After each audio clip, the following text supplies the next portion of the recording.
بسم اللہ الرحمن الرحیم۔ السلام علیکم ورحمۃ اللہ وبرکاتہ۔ اکثر لوگوں کی شکایت ہوتی ہے ہماری نیند اچھی نہیں ہے اور رات میں کئی مرتبہ ہماری آنکھ کھل جاتی ہے اور اس وجہ سے نیند خراب ہوتی ہے۔ ہم میں سے شاید کوئی بھی ایسا نہیں ہے جو رات میں ایک دو مرتبہ جاگتا نہ ہو، کیونکہ سبھی کسی فکر یا پریشانی کی وجہ سے اور کبھی برا خواب دیکھنے پر بھی انسان اچانک بیدار ہو جاتا ہے۔ کیا کبھی اس چیز کا مشاہدہ کیا ہے کہ رات 3 سے 5 بجے کے دوران آپ کی عموماً آنکھ کھل جاتی ہے اور اس لمحے کے دوران آپ اچانک سے جاگ جاتے ہو؟ یقیناً بہت سے لوگوں کے ساتھ ایسا ہوتا ہوگا، شاید ہم نے کبھی غور نہیں کیا کہ ایسا کیوں ہوتا ہے۔ کون ہے جو آپ کو اس وقت نیند سے جگاتا ہے؟ کون اس وقت آپ کو بار بار پکار رہا ہوتا ہے؟ اس کی وجہ اتنی خوبصورت ہے کہ آپ بے اختیار سبحان اللہ کہہ اٹھیں گے۔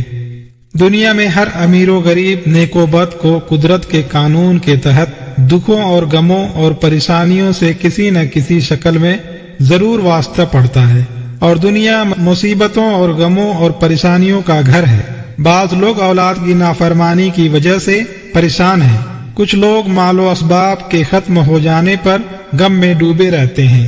یعنی انسان کسی نہ کسی فکر یا پریشانی کی وجہ سے نیند کی کمی کا شکار ہوتا ہے، اور ان ذہنی پریشانیوں کی وجہ سے رات کو بار بار آنکھ کھلتی رہتی ہے۔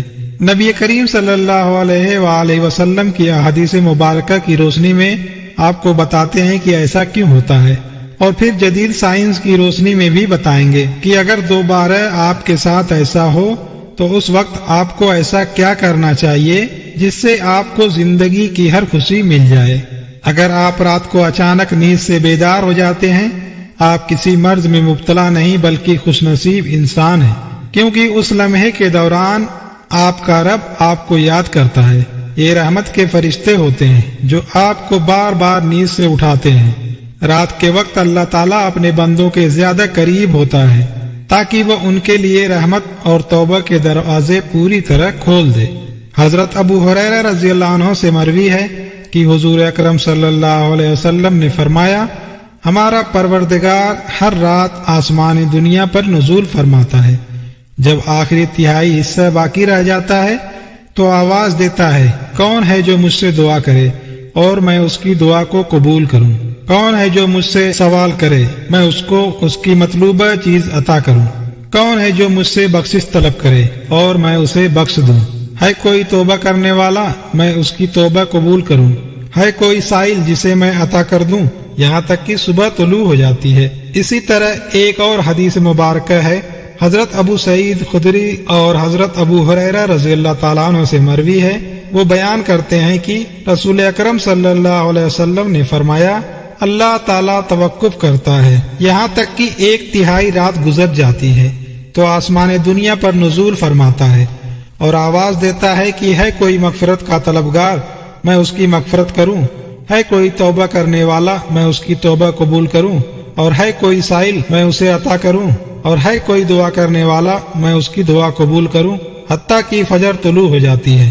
دوستو، ان احادیث کا مقصد یہ ہے کہ آپ کو اس قیمتی وقت کی اہمیت بتاتے چلے کہ یہ وقت کتنی اہمیت کا حامل ہے۔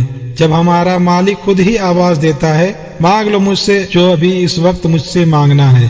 اگر آپ کی آنکھ رات کو کھل جاتی ہے تو فوراً اٹھ جائیں اور اپنے رب سے اپنے لیے مانگ لیں۔ سیدنا عبادہ بن صامت رضی اللہ عنہ سے روایت ہے کہ انہوں نے نبی اکرم صلی اللہ علیہ وسلم کو فرماتے ہوئے سنا، جو شخص رات کو اٹھے اور دعا کرے، یا اللہ مجھ کو بخش دے، اس کی دعا قبول ہوگی۔ اگر وضو کرے اور نماز پڑھے تو نماز قبول ہوگی۔ یہاں نماز سے مراد نماز تہجد ہے۔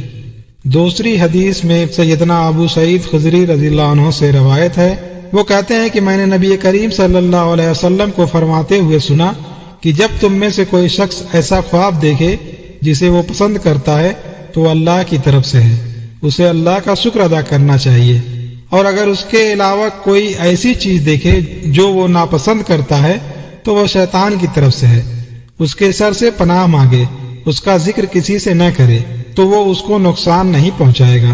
اکثر دوست برے خواب بیان کر رہے ہوتے ہیں اور تعبیرات پوچھ رہے ہوتے ہیں، تو اس بات کو ملحوظ رکھیں کہ بہتر ہے کہ آپ پورے خوابوں کی تعبیر نہ پوچھیں، اور جب کبھی رات کو آنکھ کھلے تو نبی کریم صلی اللہ علیہ وآلہ وسلم کے ان فرامین پر ضرور عمل کریں، اور اگر آپ کا بستر سے اٹھنے کو دل نہیں کرتا تو پہلی حدیث مبارکہ پر عمل کر کے 2 سے 5 منٹ کے لیے دعا کریں کہ اے اللہ مجھ پر اپنی رحمت فرما اور اس مقدس لمحے سے فائدہ اٹھائے۔ اس وقت میں آپ کو بار بار پکارا جاتا ہے کہ انسان کو جس مقصد کے لیے پیدا کیا گیا ہے اسے پہچانو اور اسے پورا کرو۔ قرآن مجید کی سورہ میں اللہ تعالیٰ نے اپنے مومن بندوں کی یہ صفت بیان فرمائی ہے، وہ رات کے وقت تھوڑا سوتے ہیں اور آخر رات میں مغفرت مانگا کرتے ہیں۔ دوستو، ہر چیز کے پیدا ہونے کا اور پرورش پانے کا ایک خاص موسم ہوتا ہے۔ ہریالی اور خوبصورتی بہار کے موسم میں دیکھنے کو ملتی ہے، اسی طرح رحمت کے نزول کا بھی وقت ہوتا ہے، اور اللہ تعالیٰ چاہتا ہے کہ بندہ اپنی نیند سے اٹھے اور اپنی خواہشوں کا اظہار کرے۔ اس وقت رب کائنات تمام خزانے بانٹنے کے لیے بےتاب ہوتا ہے۔ اس کے علاوہ جدید سائنس بھی کہتی ہے کہ نماز ایک بہترین ایکسرسائز ہے، اس کے ہر رکن کے الگ الگ فوائد ہیں۔ نماز سے جسم کی تمام بیماریاں ختم ہو جاتی ہیں، اس لیے نبی کریم صلی اللہ علیہ وآلہ وسلم نے 1400 سال پہلے جو حکم دیا، آج اربوں روپے خرچ کرنے کے بعد سائنس اس بات کو ثابت کرنے میں لگی ہے۔ لیکن کچھ لوگ آج بھی اسلام میں کیڑے نکالنے پر تلے ہیں اور ہمیشہ ہی منہ کی کھاتے رہیں گے۔ اگر آپ کی اس وقت آنکھ کھلتی ہے تو ضرور اٹھیے، وضو کیجئے تاکہ آپ اچھی طرح جاگ جائیں اور پاک ہو جائیں، اور سجدہ کرتے وقت جب آپ نیچے کو جھکتے ہیں تو دماغ کو زیادہ خون ملتا ہے۔ نماز میں سجدے کی حالت میں بندہ مومن کے لیے اللہ کی بندگی کے حوالے سے بہترین حالت ہے، اور یہی دعا کے لیے سب سے اچھا موقع ہوتا ہے۔ اور ایسا کیوں نہ ہو، کسی مومن کے لیے اپنے رب کے سامنے عاجزی اور پستی کو اختیار کرتے ہوئے اپنی پیشانی کو جھکانا اور اس کے قدموں میں رکھ دینا بہت محبوب ہوتا ہے۔ اس کے نتیجے میں اللہ تعالیٰ اپنے بندے کو بہترین سے بہترین نوازتا ہے اور اپنے قرب کا صرف بخشتا ہے۔ رات کو تہجد کے بارے میں حق تعالیٰ کا ارشاد ہے، اور رات کے کچھ حصے میں تہجد پڑھ لیا کرو جو آپ کے حق میں زائد چیز ہے۔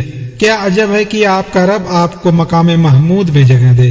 مقام محمود مقام شفاعت کبریٰ ہے، جس پر قیامت کے دن فائز ہو کر آپ صلی اللہ علیہ وسلم اپنی امت کی بخشش کرائیں گے۔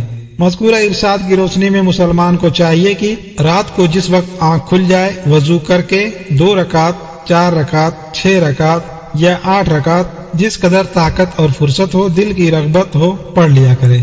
تہجد کا ثواب مل جائے گا۔ اللہ تعالی ہم سب کو نیک عمل کرنے کی توفیق عطا فرمائے، آمین۔